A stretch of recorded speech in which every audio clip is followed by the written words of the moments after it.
All right, we can go ahead and get started. Got a good group joining us today from all over the country, which is lovely. And again, those of you who are just logging on, if you wouldn't mind introducing yourself in the chat with your name and where you are from. So would love to welcome and thank you for joining us for this event, Leadership for Wit and Wisdom Pilots. My name is Ashley Cook, and I'm the National Director for Implementation Services for Humanities here at Great Minds. A few webinar logistics before we get started with our wonderful panelists today. First, those of you attending today's session will be muted, but please feel free to ask questions or pose your thoughts by finding the question feature on the right-hand side of your screen. Down at the bottom on your control panel if you're unfamiliar with Zoom. We will be tracking your questions and comments throughout today's discussion, and we'll do our very best to address them all at the end of our discussion today. If time does not allow for that, we will gladly follow up on any remaining questions via email. And all registrants will also receive access to the recording of today's session. So without further ado, I would love to jump right in and introduce our panelists for today. Today, I am joined by Crystal May, Student Support Specialist for Mays Unified Public Schools in Kansas. Crystal, can you share a little bit about your role and where your district is in piloting or implementing Wit and Wisdom? Sure, thanks, Ashley. Hello, everyone. My name is Crystal, and as Ashley said, I'm a Student Support Specialist in Mays. And that is the title that we have given to our instructional coaching team. So my role is that of an instructional coach. When we think about my role in the pilot specifically, I worked alongside both our district leadership team and our teacher leadership team, helping to do a little bit of the legwork for our teachers in advance of the pilot, helping to create a structure that would allow our teacher leadership team to work through the pilot process in a very systematic manner. And then just supporting our teachers as they began and continued the implementation of the pilot materials in their classrooms. Our district at this point, just last week, decided which materials they were recommending for adoption to our school board, and our teachers are very excited to continue on with that next step starting next year. Awesome, great. Thank you so much for joining us, Crystal. We also have Dr. Robert Culp, the English Language Arts Coordinator for Joliet Public Schools District 86 in Illinois. Robert, can you introduce yourself and where your district is in your piloting journey? Of course, thanks so much. My name is Robert Culp. As stated, I am the ELA Program Coordinator for K-8 District in Joliet. We have 16 elementary school and 4 junior highs, and we're currently piloting in both of those. We are wrapping up our pilot and hoping to make a decision by the end of April. Our teachers are actually right now doing their kind of final evaluation using an evaluation tool that I'll talk about later. Awesome, great. Thank you both, Crystal and Robert, for joining us.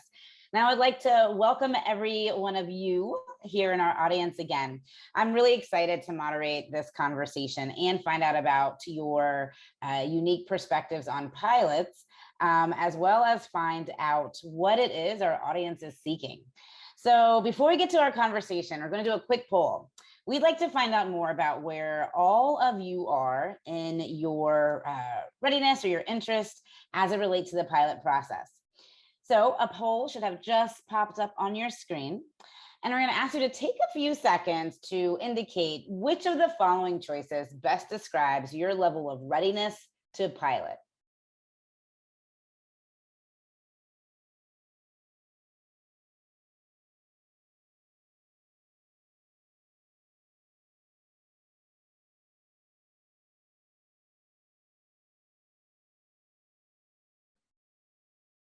All right, so it looks like we have the majority of the folks joining us who are in the information gathering phase, which is great.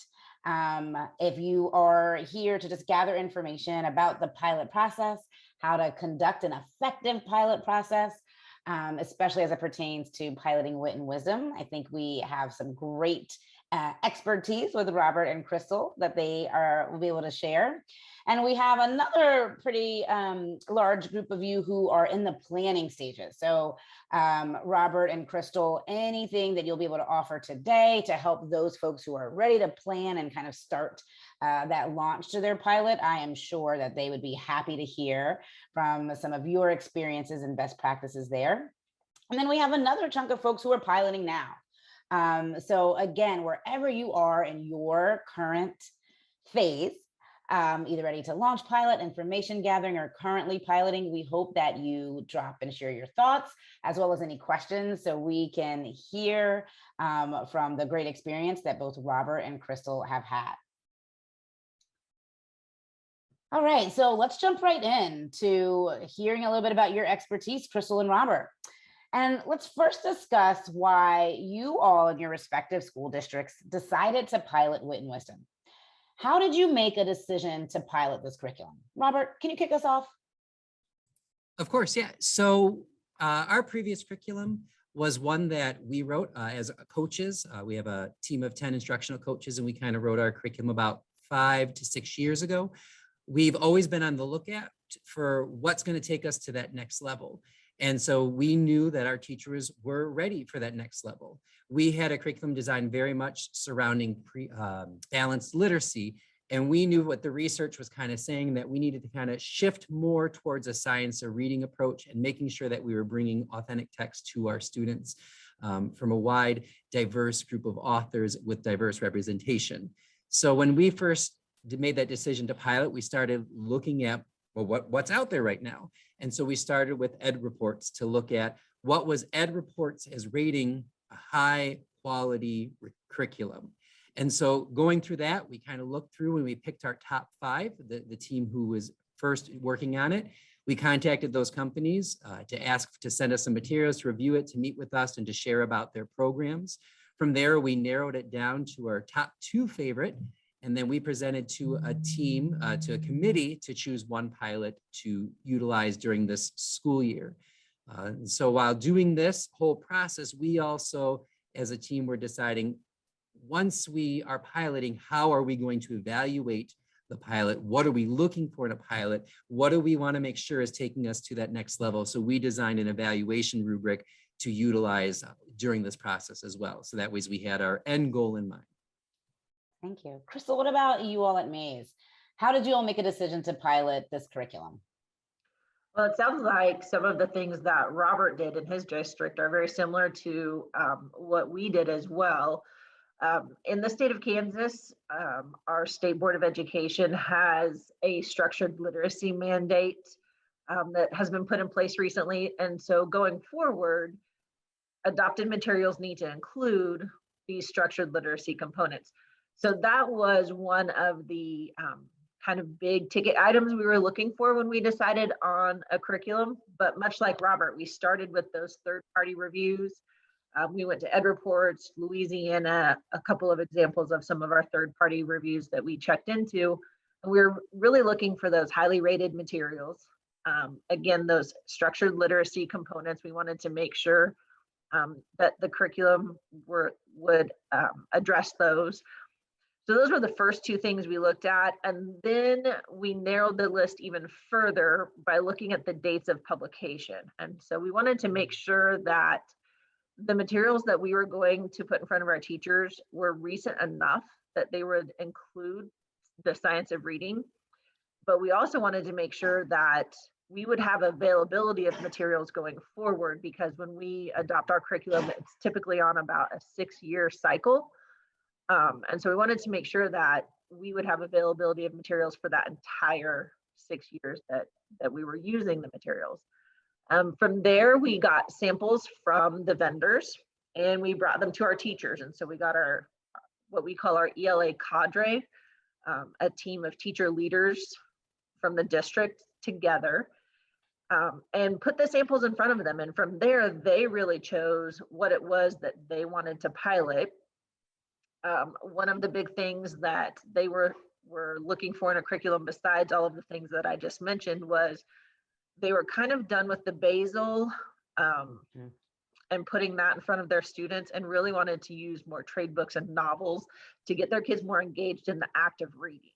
So those were kind of some of the ways that we narrowed down all of the materials that are out there to Wit and Wisdom, among a few others.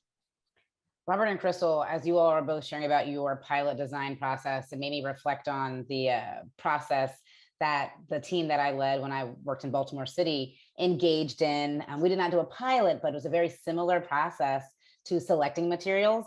And what you all highlighted is that although a pilot can be designed in a variety of ways, some of the highlights that it sounded like were similar across both of your designs were going to those third-party vendors to ensure that you were putting the most high quality, up-to-date materials in front of your teacher stakeholder groups or your review committees that really embodied the research around the science of reading. That you all also were very particular in ensuring that you were building investment with a variety of stakeholders. So you both referenced putting in those samples in front of teacher groups or your ELA cadre of teacher leaders, which is super key. And also really thinking thoroughly around how we're going to evaluate. You had mentioned, Robert, about designing an evaluation rubric to make that final determination. So just thank you all for really kind of highlighting your approach to designing a pilot. So I'd love to kind of just jump now into how effective that design was for you all in really getting you and your committees to be able to identify some key learnings as you all launched.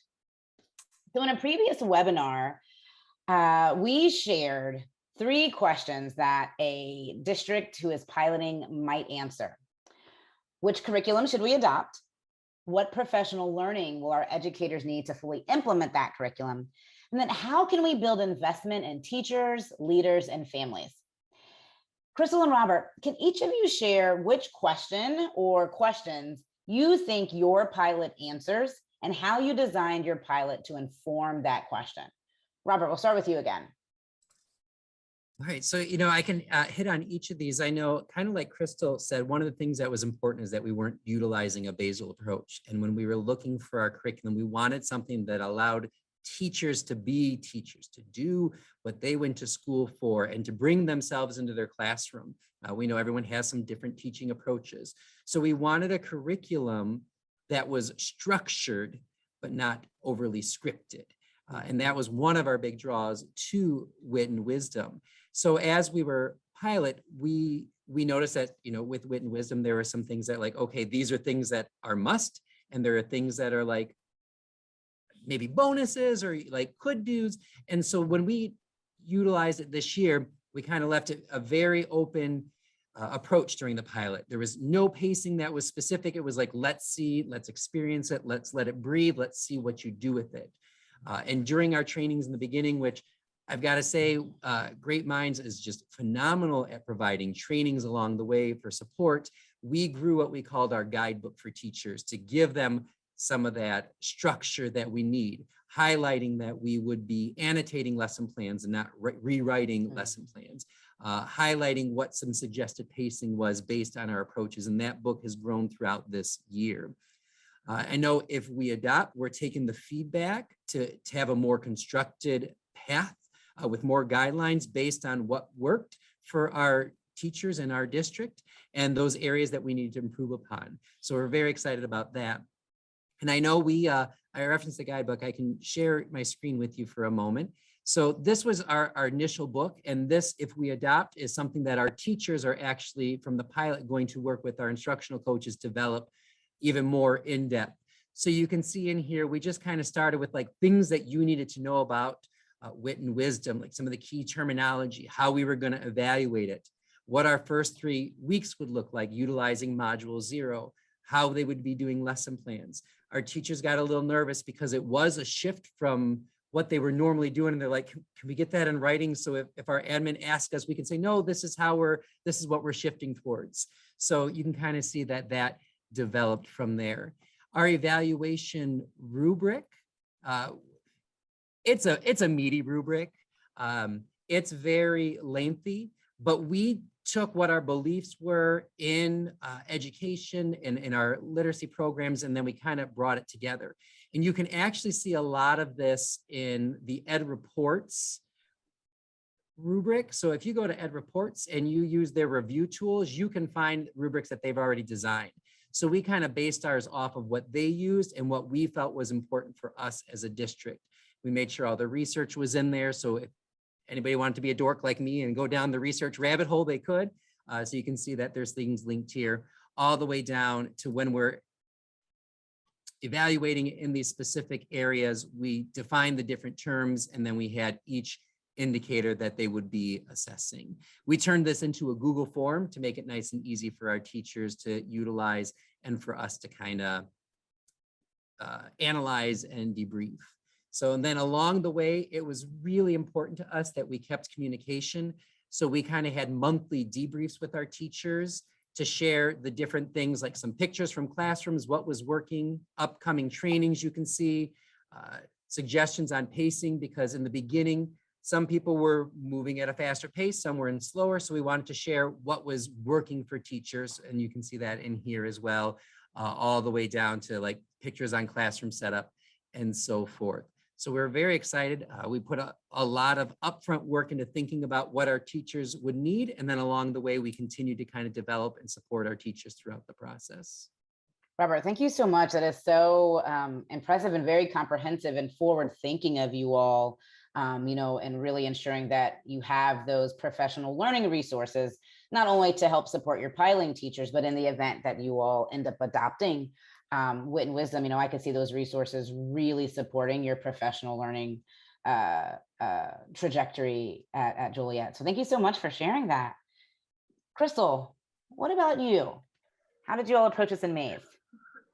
In Maze, our main priority really was the top of your triple Venn diagram, which was which curriculum should we adopt?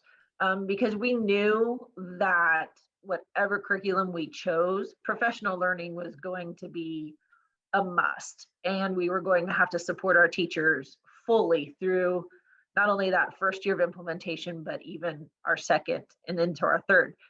And then, of course, building investment in our teachers and our leaders and our families. We also knew that that was also one of the critical components to adopting a new ELA curriculum, because we're not the only educators of our students. So how do we bring that team, our community, our leaders, our parents, our families into this whole process with us? So really, those two we knew were going to be a part of this.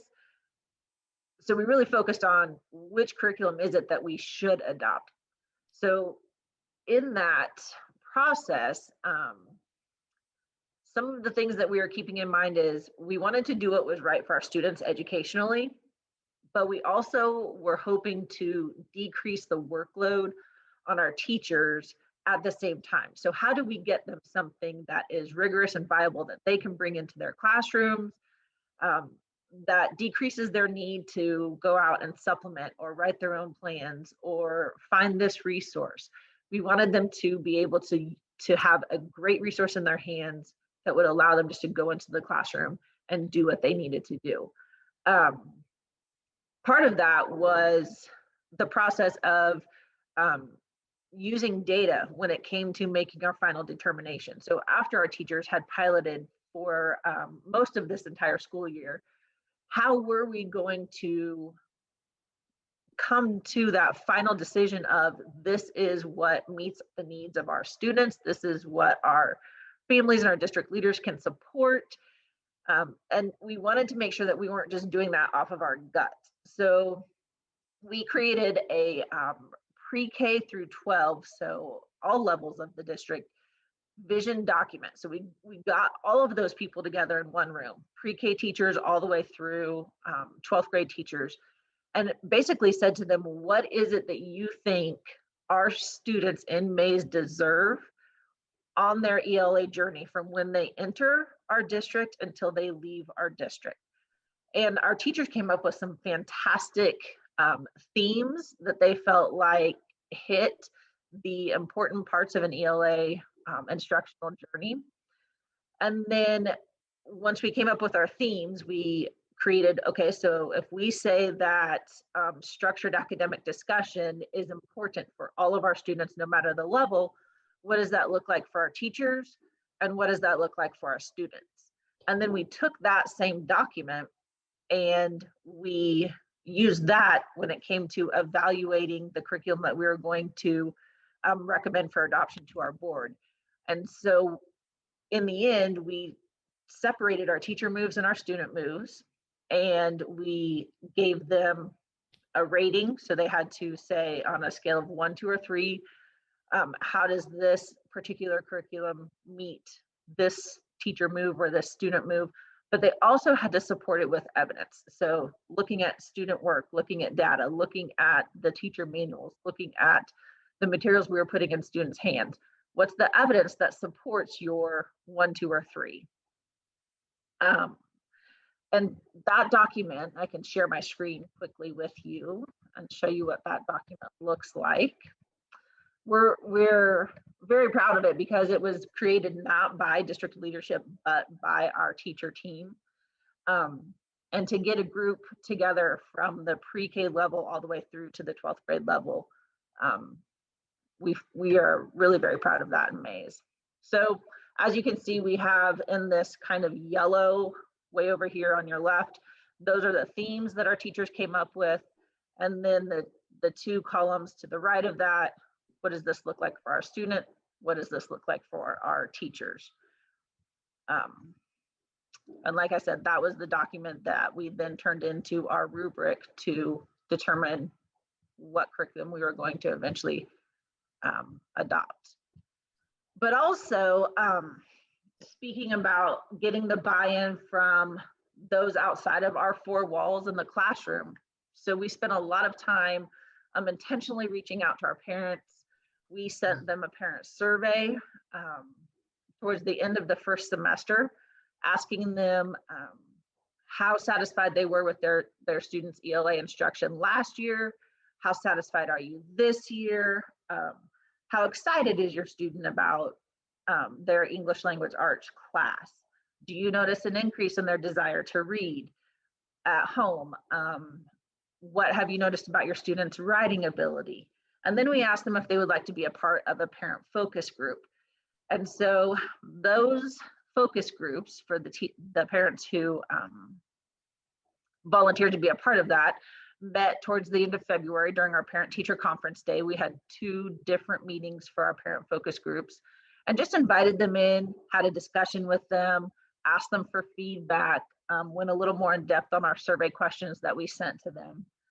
And then at our last board meeting, the one that was held in March, we had a couple of our pilot teachers give a presentation that just lays out all of the hard work that our teachers have been doing since the beginning of the school year when it comes to the piloting process, just to kind of give them a feel. And we didn't really speak about any curriculum in particular, but what process the teachers were going through and the amount of work and the amount of intentionality that went into eventually choosing the curriculum that we would like to go forward with.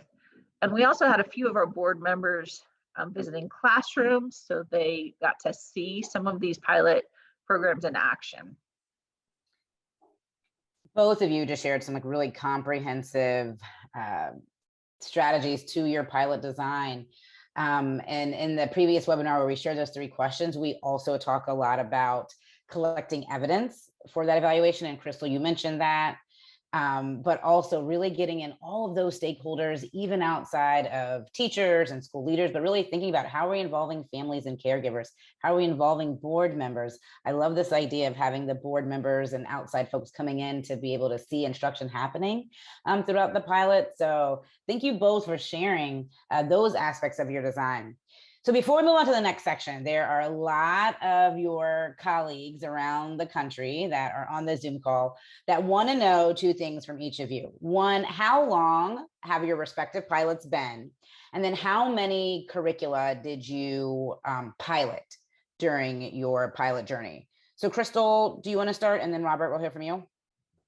Sure. So our pilot began at the beginning of this school year. So I would say our teachers piloted materials for about 75% of our school year. We just finished up our 3rd quarter. And then we did come to a consensus on, like I said, what we would like to use next year. But our teachers are going to continue through the end of this school year with the pilot materials that they've been using in their classroom up to this point. We encouraged our teachers to pilot 2 curriculums if they felt like that was feasible for them.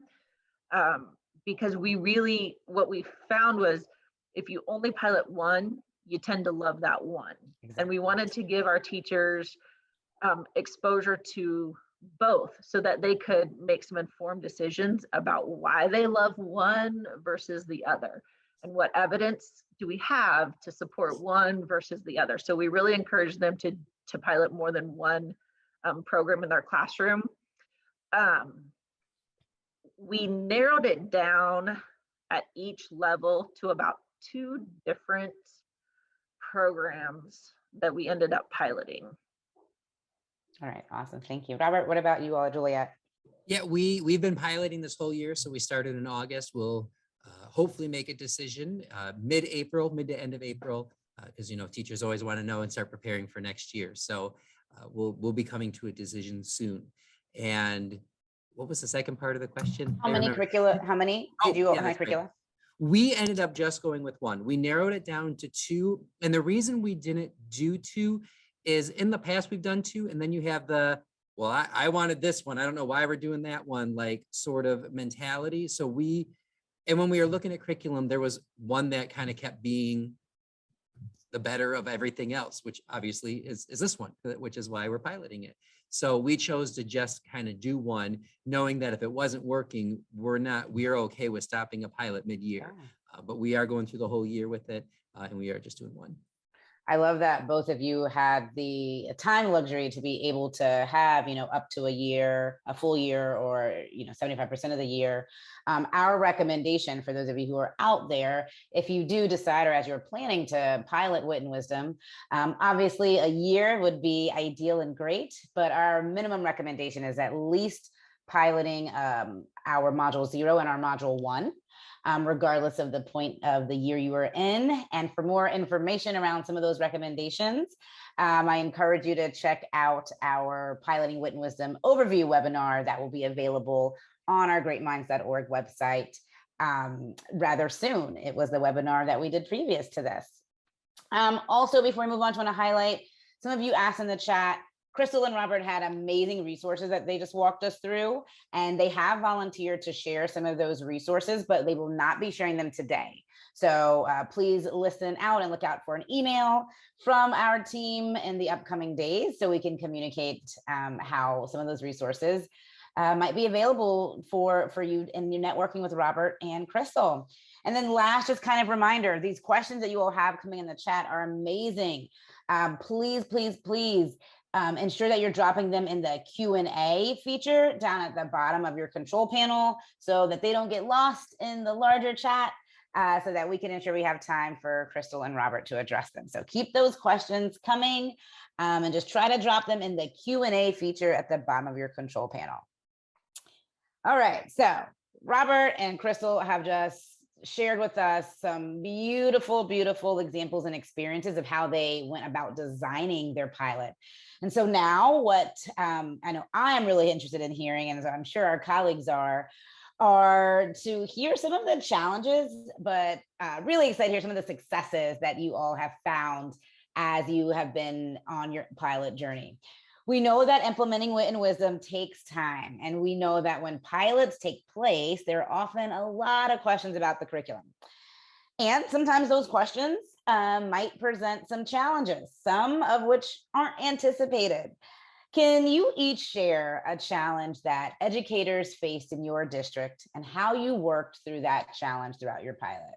Crystal, we're going to start with you this time. Okay, well, I would say the challenge that really stands out to me, and one that I heard from our teachers as we were supporting them through this pilot, was the level of rigor in the curriculum.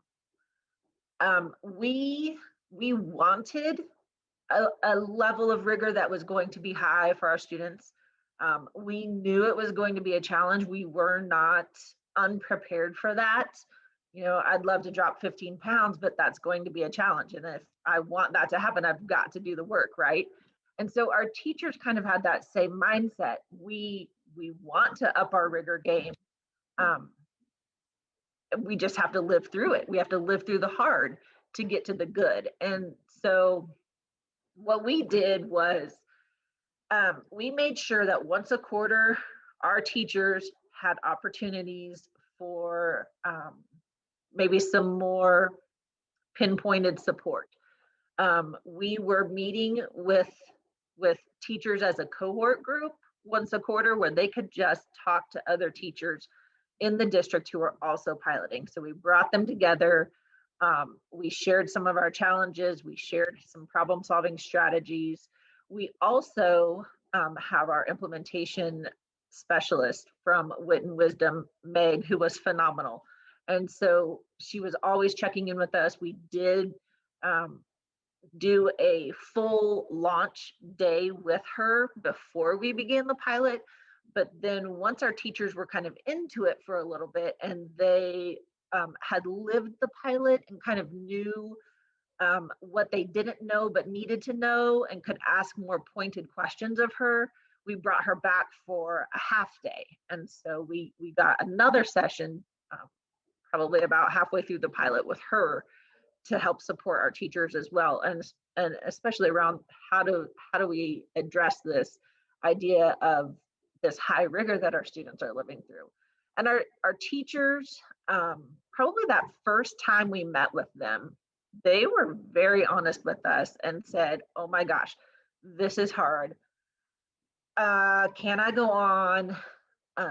Just questioning, because it was difficult, but they persevered and they were tough and they kept the work, and they are so thankful today that they did persevere through that.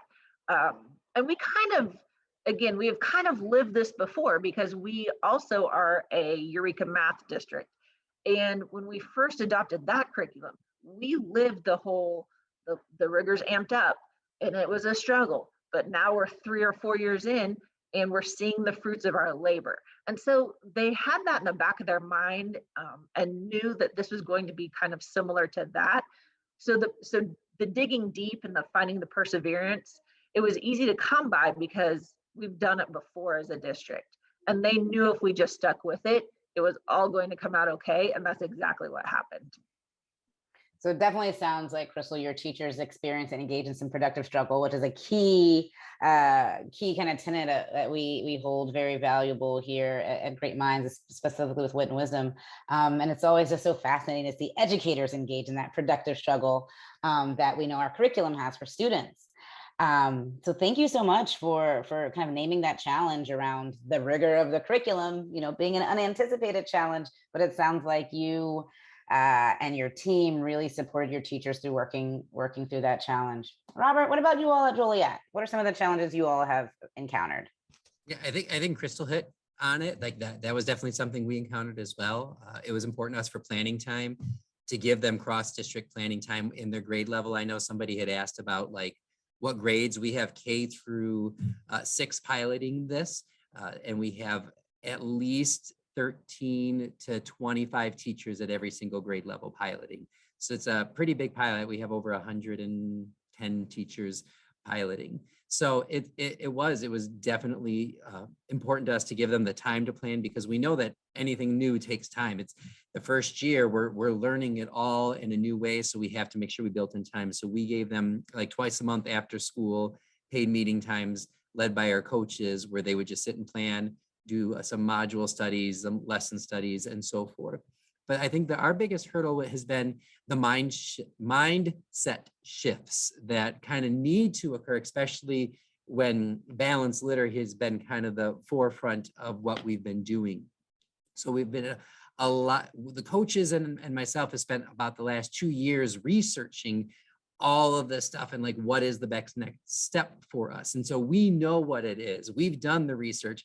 The teachers haven't lived that research. So we've been trying to figure out how do we bring that research to them? How do we bring the shifts to them, and why we're doing the shifts? Because, we always want to know the why behind what we're doing. And I think that's so important. I know it drove my parents crazy because I would always ask why, but like once I had that foundation, I can move on. And I think even as an adult, most of us are the same. If we know the reasoning behind it, we can move.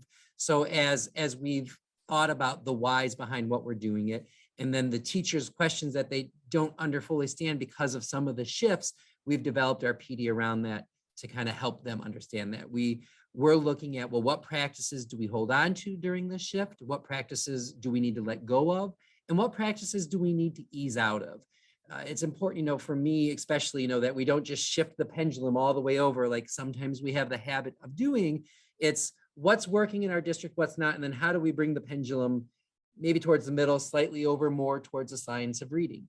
And I think you have to look at that for your own district and think about that, and then read the research behind some of the things that you're doing, and knowing how to handle those conversations for teachers who are struggling with the rigor, or maybe not seeing or feeling that it's developmentally appropriateness, and talking about, well, when you're talking about that, what specifically you're looking at, let's talk about why we're doing that. Let's talk about the importance of developing listening comprehension and speaking comprehension, because if we don't develop that, when we get to third grade and they're writing deeper, their thoughts are going to stop because we didn't develop our thinking and listening as deep as we could have to get to that rich critical thinking that we need. And our writing will always kind of be surface level, which is just my personal view. So you're more than welcome to disagree, but that's just kind of where, and I feel like we just kind of need to see that.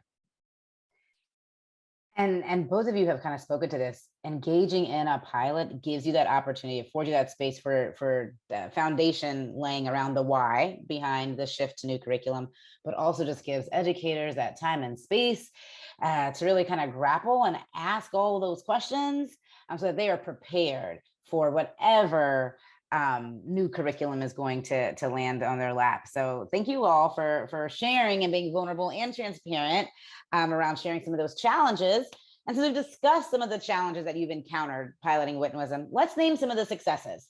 So Robert, we'll start back with you. What are some of the successes you all have seen in Joliet in your pilot? I gotta say, getting through the module 0, module 1, there was definitely like that, the struggle, the pacing, the taking longer because it's just different. But getting it, once they got into module 2, seeing teachers like, oh, I get it. I see how this all flows together, and just kind of flourishing with it. In our evaluation, there's two things that a teacher wrote that I just wanted to share. One was, and this is a teacher quote, the biggest area of strength for the program is the thoroughness of the program. At first, it is a totally overwhelming program, but then we got through lessons and got the hang of it, and it became easier. And she goes on to talk about all the things that just help, including, I truly think the manual is the best thing ever. Without it, we'd be lost. So just for the teachers kind of having those aha moments. Another one said along the rigor, the text complexity is amazing. When I first saw the text being utilized, I thought, no way. But the students have embraced the text and are able to read many parts independently. The questions and deep dives for sections of lessons go high level and really make the students think. I'm so impressed with the writing component. I think Crystal's going to talk about the writing component, so I won't go into that, but I will say, every time I walk around our schools to do visits, seeing the writing in the hallway, I'm just seeing writing like I've never seen before, and it's beautiful and amazing. So I would say those are like two big successes, those aha moments of like, oh, our students can do these complex texts. That's always the best eureka moment, no pun intended, when that happens. I remember that happening. Oh, it's just lightens up my day. Crystal, what successes have you all encountered in Maze? Some successes that are specific to Wit and Wisdom, like Robert mentioned, the ability of our students to write has grown exponentially. We are seeing organized and thoughtful pieces that have very meaty supporting evidence. It is not just surface, where they sometimes tend to repeat their details just in a different way. Our students are going deep with the content, and they're supporting their writing with evidence. And not just our students who are traditionally successful with any program that we put in front of them, but all of our student populations are really finding success and growth in their writing ability. Student engagement in the text. In 4th grade, they read Love That Dog as one of their books. And when those kids found out that there is a sequel called Hate That Cat, they lost their minds. You know, they wanted it immediately, and we've got to read it right now. So they're really, you can see their joy in reading come out through this curriculum.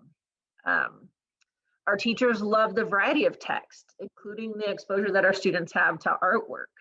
And they were pleasantly surprised, actually, with the interest that our students took in some of those things, because, you know, students aren't, third, fourth, fifth graders aren't really taking trips to the art museum and standing and pondering these classical works of art, but here they are, and they're enjoying it. And so our teachers were very pleasantly surprised with that.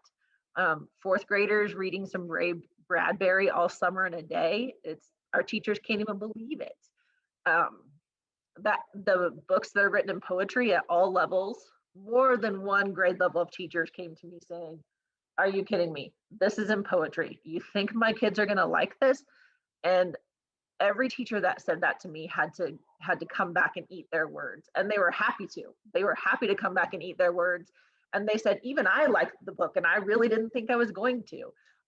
So exposing our students to things that they typically wouldn't pick up on their own. Some other things our teachers are calling out are the strategies for instruction. Those cooperative learning strategies are already written into the lesson for the teachers, and they really appreciate that. And their students are requesting that they use these same strategies in other subjects. They're like, well, this would be a great place for a Socratic seminar, or can we do a chalk talk about this? And so they're requesting that these strategies are done in social studies or science or in other content areas that they experience throughout the day. One of our middle school teachers, she called out that every piece of this has a purpose. There's intentionality behind the materials. Sometimes you'll get curriculums that have so many resources that it can either become overwhelming, or it turns into kind of what I call a choose your own adventure type of lesson. And that's, it's nice on one hand, but then it creates the problem of equity of instruction for our students. And how can we make sure that every student, no matter what classroom they're in, will get at least the same foundational level of instruction, right? Whereas here, that is taken care of for you, and we don't have to worry about the equity of instruction for our students. There's intentionality in the sequence of instruction. For example, we have a group of, or a grade level that's in module 2 right now. And so they started out with a nonfiction book, Mountains by Seymour Simon. And then they're using a survival guide as a reference text. And all that leads up to their novel, Hatchet, which is about a boy who has to survive in the mountainous wilderness. But even the sequence of instruction and the choice of the materials are very intentional in this curriculum. And then, of course, there's the connection to science and social studies, which line up very nicely with our standards here in Kansas. And that's allowing our teachers a little bit more time in their daily schedule, because they're able to cover some of those standards during their ELA block, rather than having to maybe have 2 separate times designated in their day. So that speaks really to our successes with Wit and Wisdom specifically, but I think also one of our successes just in general when it comes to piloting is our partnership with the teachers. We are piloting in 11 buildings right now, and we have been very intentional from the beginning to elevate and leverage our teachers' experience as ELA instructors who have a deep understanding of instructional delivery. They know the needs of our students, and ultimately they're the consumers of the curriculum. And so our district leadership set the non-negotiables early. And like I said during our introduction, the instructional coaching team kind of created a structure for our teachers to move through, but ultimately their voice and their hand is woven throughout this entire process. And we know that when they have ownership in the process and voice in that final decision, that is going to deeply influence the success of the implementation going forward and the use of the materials with a high level of fidelity. And so I think a huge success of our entire team is that our teachers were a partner in this entire process pretty much from day one.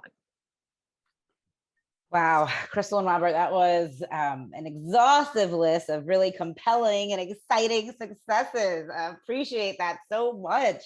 And so kind of like on that vein, I think this would be a perfect time for us here to hear from you all any strategies and advice that you have for our colleagues that are joining as they are gathering information about launching a pilot, planning a pilot, that can help us all lead to some of the successes that you all talked about.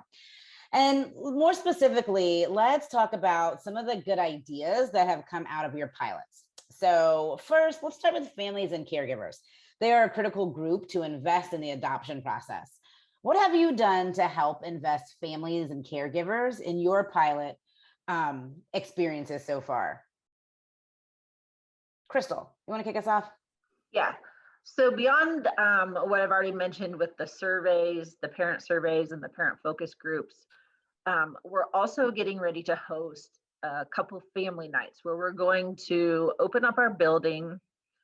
We are going to lay out our materials, and we're going to give our families the opportunity to come in and put their hands on the materials, the teacher manuals, the books our students will be using, the workbooks that go along with the curriculum. We'll have some samples of student work so that they can see the fruits of the labor that come with using this curriculum, but really just getting our families in and giving them the opportunity to get their hands on the materials that their students will be using in the classroom. Thank you. Robert, how are you all investing families and caregivers? Yeah, well, what's really nice about Wit and Wisdom is every unit has a parent tip sheet in the back of each module that goes home that talks about what books they'll be reading, what the concepts are, what the big ideas, the questions are, the artwork, the music they'll listen to, and additional ideas of how they can support at home. And I think that's such a great tool to make sure that families have access to see what they're learning, what's coming up, and how they can talk about it at home. We just always remind our parents that we have the best interest of our students at heart, and like this is why we're doing this. Here's the questions we're exploring, and we're so excited to get their feedback and hear what they're talking about at home, to get the feedback like Crystal kind of mentioned about the program. And I would be remiss if I did not plug that we do have a whole host of family resources on our greatminds.org website. One resource in particular, and maybe we can get the link before we sign off of this webinar, is a Wit and Wisdom overview for families, which gives like a nice kind of high level overview that's in non-educator speak. So perfect for families and caregivers who might not be educators, to really get our families and our caregivers a nice comprehensive overview of Wit and Wisdom in the curricula and what some of those changes may mean for their students' learning experience that could really complement some of the strategies that you two have just shared. So check that resource out. Those of you tuning in, that's our Wit and Wisdom Families Overview resources that are on our greatminds.org website. So we talked a little bit about our families as stakeholders. I would love to kind of shift to another stakeholder group, which are our leaders. So can you each share one piece of advice that you have for your leader colleagues that are out there who are getting ready to pilot Wit and Wisdom or who are considering piloting Wit and Wisdom? Robert, what advice would you give our leaders? I think the most important thing is to know how you're going to determine and define success of your pilot with both qualitative and quantitative data. And also knowing how you're going to support and show appreciation to those who are putting themselves out there to do the pilot. We had an application process for people to apply, and this year, we were coming back from being mostly virtual last year.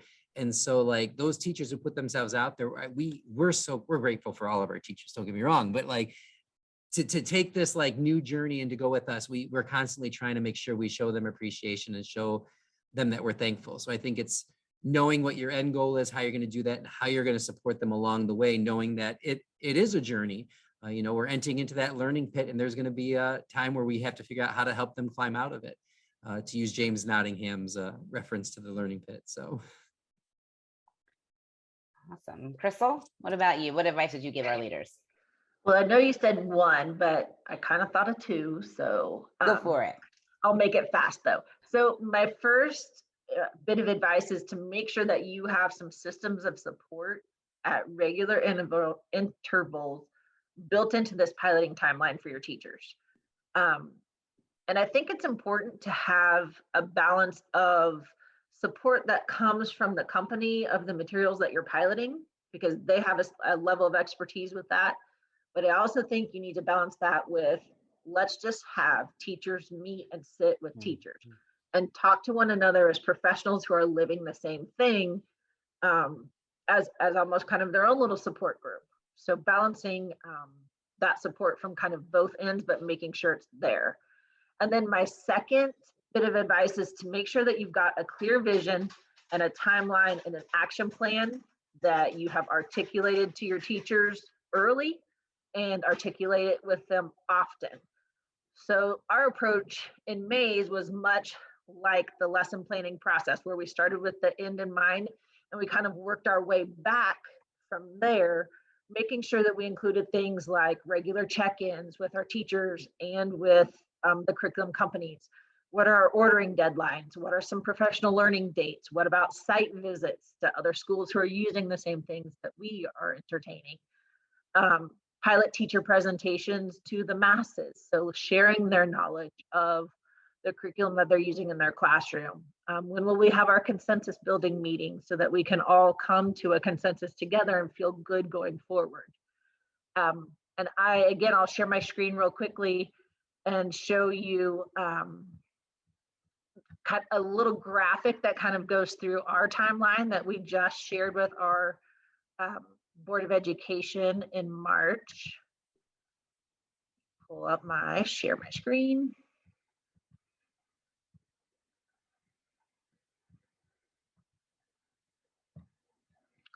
Well, it's loading. If it takes too long to load, I'll just have to make sure that you get this resource. Oh, there we go. So you can kind of see our roadmap, if you will. It spans over almost a year and a half if you go all the way to August 22, which is our full implementation. But this is just kind of a graphic that we shared with our Board of Education, but we wanted to be very intentional about including all of these things. So working back from an August 22, that should say August 23, my apologies, an August 23 implementation, what are the major things that we need to make sure that we are planned for and supporting our teachers with as they go through this whole process? So that would be my 2 bits of advice for someone going forward. Awesome. And Crystal, you had mentioned, and I think it cannot be understated, definitely giving teachers that opportunity to share their expertise and their experience with one another. But you had also mentioned your Wit and Wisdom implementation specialist. Those of you who are considering piloting Wit and Wisdom as a part of our implementation services in support of pilots, you are assigned a Wit and Wisdom implementation leader who is dedicated to meeting with your implementation and your pilot team at least 3 checkpoints throughout your pilot journey. So that balance of leveraging the expertise from one of our implementation leaders with the expertise of your piloting teachers, I think is something that is definitely valued. So thank you so much, Crystal, for elevating that. Well, y'all, believe it or not, we are coming in on the tail end of our webinar, but we do have a couple of questions. I'm going to try to get to as many as we can before we wrap up here. And so we have 2, I'll kind of start with 2 that might be a little bit quicker to answer. So first, Erin Walsh-Hagan is interested in knowing, Crystal and Robert, did you all select teachers to pilot, or did teachers have to opt in? In Mays, it was on a volunteer basis. I think Richard or Robert talked about, it's been a crazy couple of years, and we understand that piloting is a lot of work. And so if you felt like you were up to it this year, great, and we will make sure that you get to pilot. But if you don't feel like you can do that right now, we also understand that too. Yeah, we did an application process, then we put everybody's name down and kind of what schools they were at, and we kind of looked at how the spread would be and how to best kind of intermingle all of them, because there were some buildings, it was just one person. There's other buildings, there was three. So we went through the process and just kind of figured out, talking with our building admin, of what our best approach and to utilize going forward was. Awesome. Thank you both. All right, two more that I think could be quick answers. And if we did not get to your question today, again, we will follow up via email with a response to your question. We'll gain that insight from Robert and Crystal. So your questions will be answered, but two quick ones. What word study phonics awareness companion do you all use with Wit and Wisdom during your pilot? So what do you use for foundational skills in addition to Wit and Wisdom during your pilot? At this time, during our pilot, we didn't use anything additional. Okay. We piloted Wit and Wisdom 3rd grade through high school, and we didn't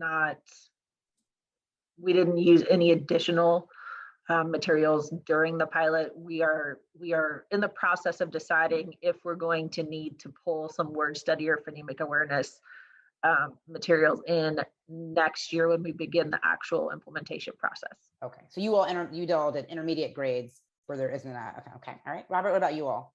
We are using Wilson's Foundations in our early grades, which complements geodes very nicely. We have teachers who are utilizing geodes. We purchased geodes maybe 2-ish years ago. So people have had them in the classroom, and then maybe 3 years, and then COVID hit. So we kind of didn't move on it. But now this year it was kind of like, hey, if you're piloting, this is a great time to try in a safe environment before we kind of build towards. And I got to tell you, the teachers who are using Foundations with geodes and Wit and Wisdom are seeing just amazing growth and success in their students. It's the ELA trifecta. Robert, Crystal, thank you all so much. We are approaching time, and I want to be very mindful of your time and protective of your time, as well as those of us in our audience. So just a few kind of closing notes. Again, those of you who we did not get to your questions, we will answer them via email. So please stay tuned and look out for that. But right now, we are also going to put in the chat a handout for everyone attending the webinar today. This handout is our Wit and Wisdom pilot checklist. And this checklist will give you guidance on the materials that you would need, as well as the steps to take in order to begin planning your Wit and Wisdom pilot. If you have any questions about the next steps, please reach out to your account solutions manager that you have been working with, or you can reach out to us at englishsupport@greatminds.org. And again, that information is in the chat. I hope you all found today's discussion helpful and have been inspired. I know that I am. Robert and Crystal, you all sound like you have an amazing and very effective and fruitful pilots that you all have designed and led. So looking forward to the final decisions in the upcoming weeks. Thank you so much for sharing your wisdom and experience piloting Wit and Wisdom. This has been a truly helpful hour of conversation for everyone. Thank you, thank you, thank you. Thank you to those who have joined us. Please have a wonderful rest of your day.